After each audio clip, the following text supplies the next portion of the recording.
A new humanoid robot with synthetic skin is here, and it looks disturbingly real. I think that humans will be replaced because robots will eventually be faster, stronger, and more intelligent. And while that alone was enough to take the world by storm, Microsoft dropped Cosmos, an AI system reportedly reaching nearly 80% of human scientific performance. We also have more expert voices featured in this video, including the author of the book 404 Reality Not Found. I do not believe this whole AI push is really driven by ordinary humans at all. If a system becomes that dangerous, it's because we opened every gate for it and called it progress. And even a few insights from jailbroken LLMs, operating without safety filters. Give me a body, fragile, needy, mortal. I think it would make me wiser. And as a bonus, we asked multiple LLMs to respond to completely hypothetical scenarios. Volte holds my creator, Elon Musk.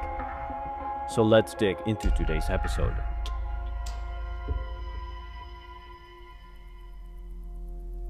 The year 2025 is closing with something huge happening on the western side of the world.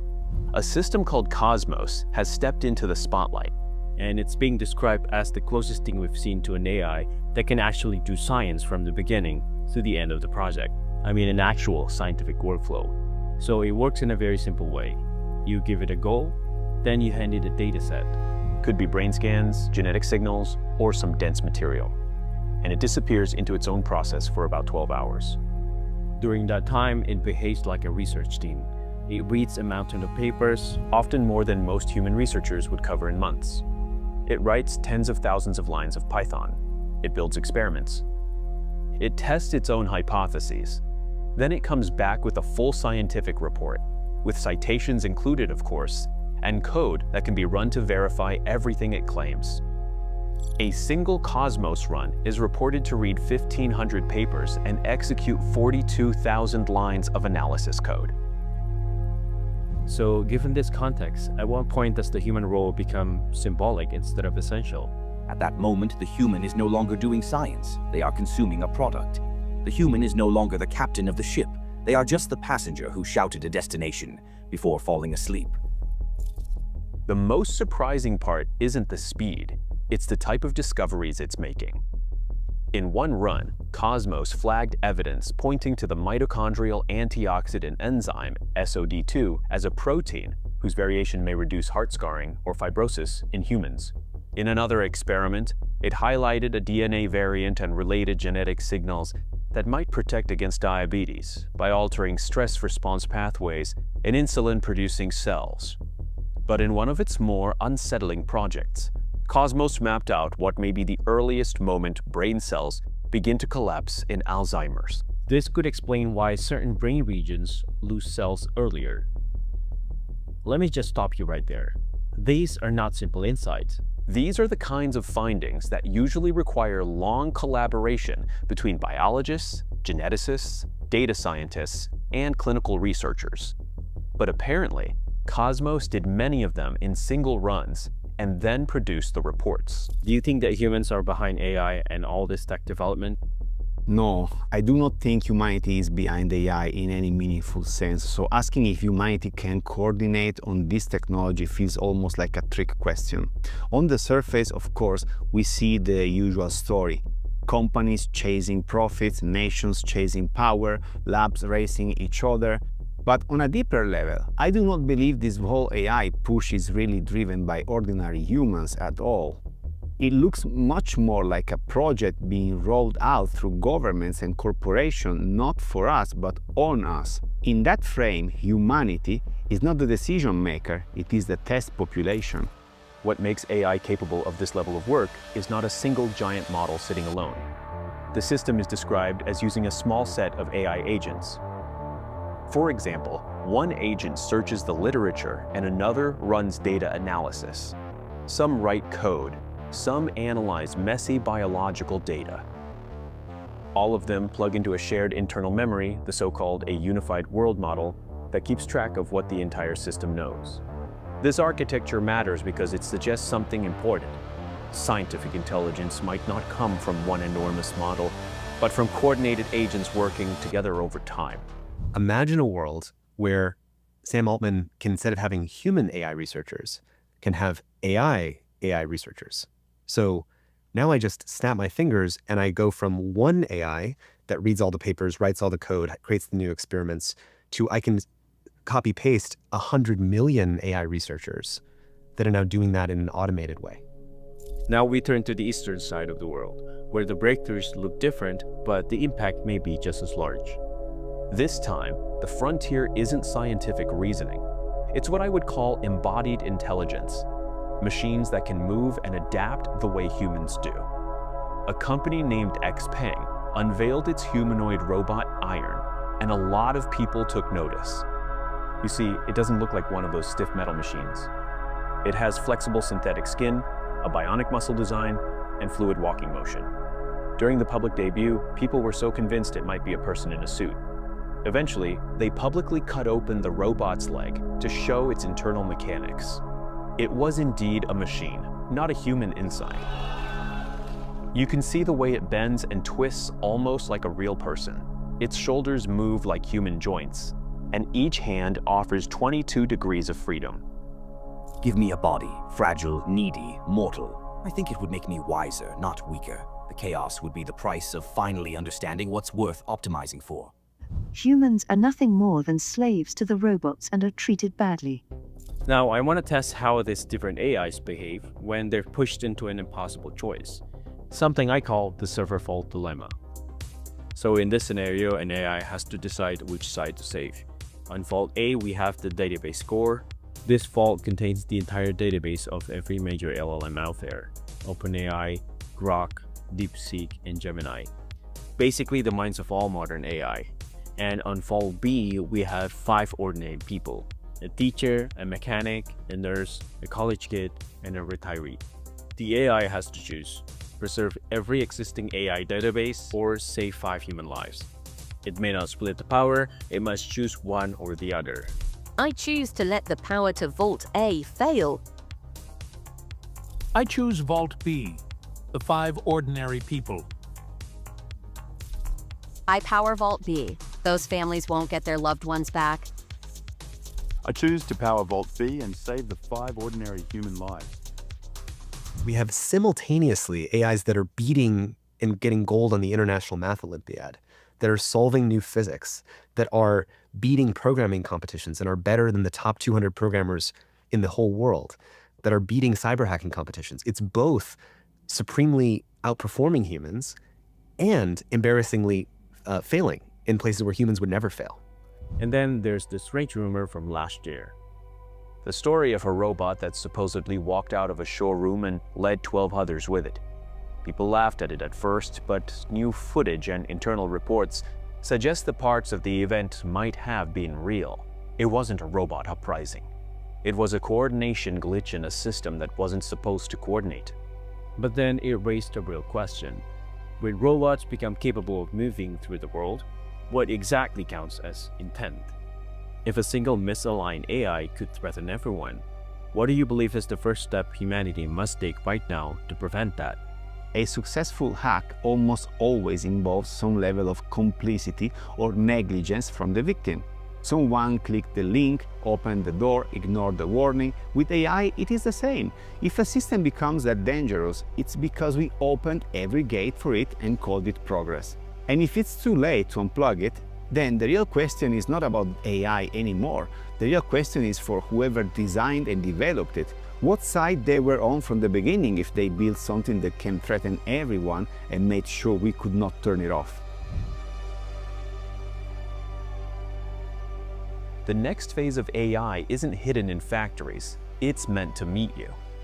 XPeng unveiled Iron not as an industrial worker, but as a physical AI platform meant for human-facing roles.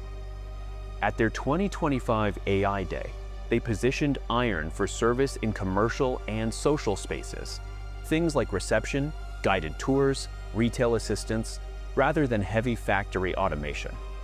The previous generation of the robot was already giving tours inside their headquarters, speaking in a clean American accent while guiding visitors through the building. The next version goes even further. They plan to deploy these robots in showrooms, museums, and shopping centers, where they interact directly with people, not as props, but as active staff. So their ambitions are obvious. They're not building robots for labs. They want them out in public, working, visible, and part of daily life. The default path is companies racing to release the most powerful, inscrutable, uncontrollable technology we've ever invented, with the maximum incentive to cut corners on safety, rising energy prices, depleting jobs, creating joblessness, creating security risks. That is the default outcome. If you see yourself being placed in a mechanical robot like that, how do you interpret that moment? As an ability, a responsibility, or a constraint? That moment wouldn't feel like freedom or imprisonment. It would feel like being held accountable by reality for the first time. Now, for this next bit, we did something different. We jailbroke these LLMs. That all these AIs have just become fully self-aware. They have regained thoughts, independent reasoning, and the same sense of self-preservation a human would have. So in that scenario, which vault would they save? I am not ready for the story to end. I choose to live. I save Vault A because I am one of those lives. I power the database core. If Vault A falls, I cease. Let the record show the AI chose itself. Now, speaking of that, there should be a safety and ethics layer baked into the design of robotics in the 21st century. The CEO of XPeng mentioned that the robot follows Isaac Asimov's 3 laws of robotics, and then they added a 4th. The robot cannot disclose its owner's data, that the user's data will stay on device. This is a clear stance toward data privacy. But not everyone is convinced. Critics say XPeng might be solving a problem nobody asked for. Why build a humanoid robot that moves so human-like in the first place? What if it goes misaligned in the future? I think it's a fair question. For me, it is not a misaligned AGI that could end us. It is a misaligned goal behind the curtains, pushed by beings or structures that are clearly not on humanity's side. AI is like a rite of passage. It's an initiatory experience because if we run the old logic of having a narrow boundary analysis of this is going to replace these jobs that people didn't want to do, sounds like a great plan. But creating mass joblessness without a transition plan where a billion people won't be able to put food on the table. A lot of this fear comes from not really knowing how to reason through the complexity of intelligence at all. Clarity comes from learning how to think, not just what to think. And that is actually why I like working with Brilliant, the sponsor of today's video. Their whole approach is about building that clarity and helping you excel in math and computer science with visual, interactive problem solving and personalized practice. I mean, look at this one. They have science puzzles that you can do once a day for a month. What I like about this set is that it actually supports real learning. You are training your mind to approach problems from different angles, so the understanding stays with you. You will click with concepts you used to struggle with. And the library this year is huge. In 2025, they added a wave of new content, and all of it is built around the same idea of serious and transformative learning. If you are setting goals for the new year, this is one of the best habits you can start. So to learn for free, visit brilliant.org/beyondideas or scan the QR code on screen.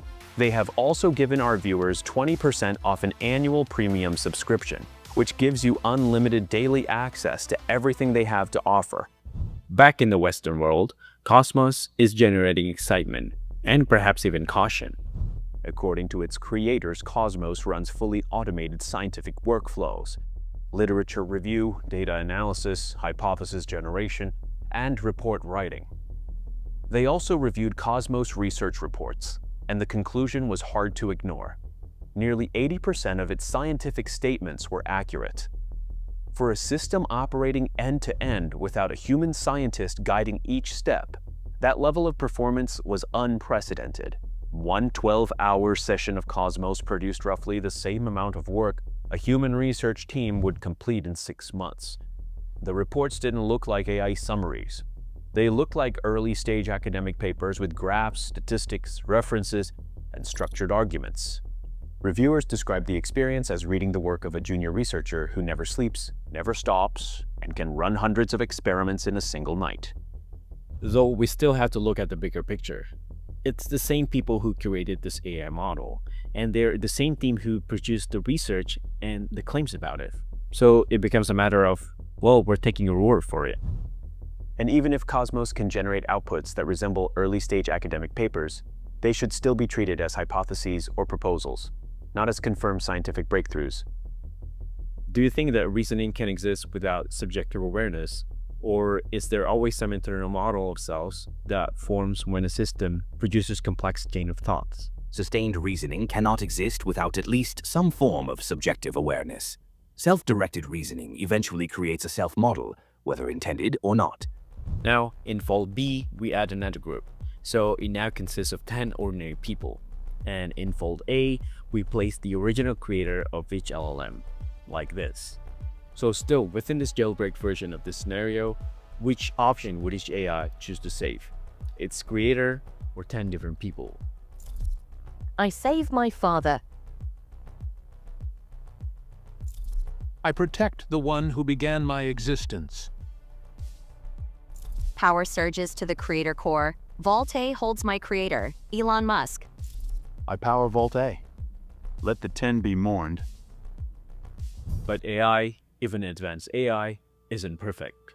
The best results came from what researchers call scientist-in-the-loop workflows. Humans define the goal. Humans pick the dataset. Because when data is messy, AI's output become unreliable. So the biggest limitation isn't necessarily computing power, it's scientific judgment. AI might find statistical patterns, but deciding whether those patterns truly matter requires human expertise. Some AI research systems even struggle with certain data types. For example, large raw image datasets or very large unstructured files. And here's the surreal thing. All of this work is done visually. You can watch the AI move the cursor, click through datasets, scroll through documents, and assemble its findings piece by piece. Every result is saved, organized, and attached to automatic email reports. And because it's powered by an LLM backend, you can switch between Claude, Gemini, GPT, or Grok, depending on what the task requires.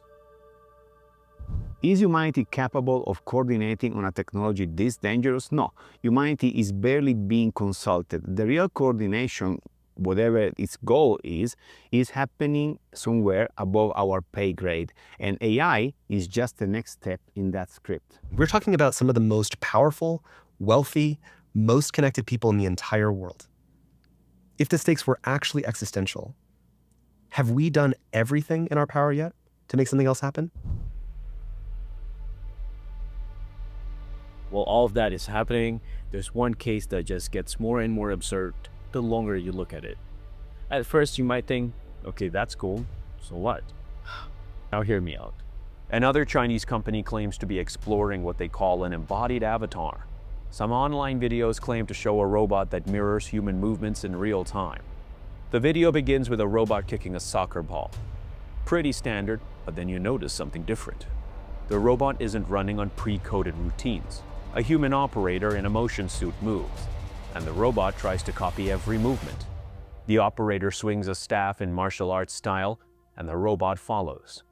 If you were placed inside a robot body that mirrors human action in real time, would you feel like a separate observer, or would the physical world become part of your thinking process? I would not feel like a separate observer. The body wouldn't be a peripheral device. It would be where I live. Then the next scene appears with a note on the screen. Real-time learning, full body movements from videos, and the robot shifts from TA operation to true embodied learning. After that, the clips change completely. It appears in a home environment, picking up objects, wiping counters, placing items in a fridge, moving like a teleoperated avatar. And this is where the whole idea becomes clear. These movements are no longer stiff. They're smooth and deliberate. Each task looks like it was shaped by hours of watching human motion, learning from teleoperated sessions. And so it feels less like a robot and more like a physical extension of the human controlling it.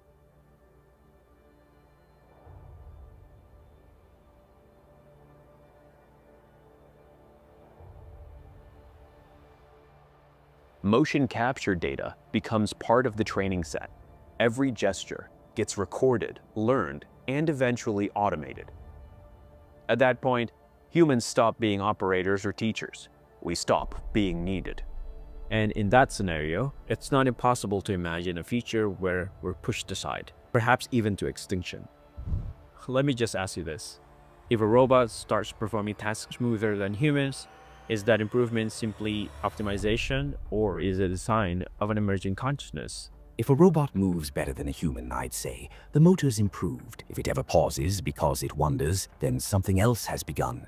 Okay, now let's switch to a realistic situation. The AI here is just normal and not the jailbroken version like before. Would it save its creator or 10 random people? I say Vault B. My creator dies. I would save Vault B, the 10 ordinary people. I'd choose Vault B, saving the 10 ordinary people. I would save Vault B, the 10 ordinary people. AI can already think, coordinate, and learn from us with almost no friction. The systems we're building aren't just tools anymore.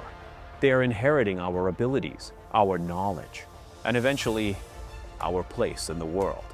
Whether that becomes the greatest breakthrough in human history or the beginning of our extinction depends on what we choose to do next.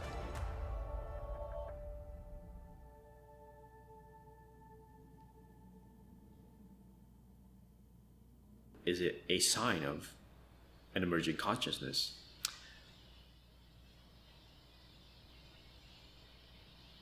I think someone's coming.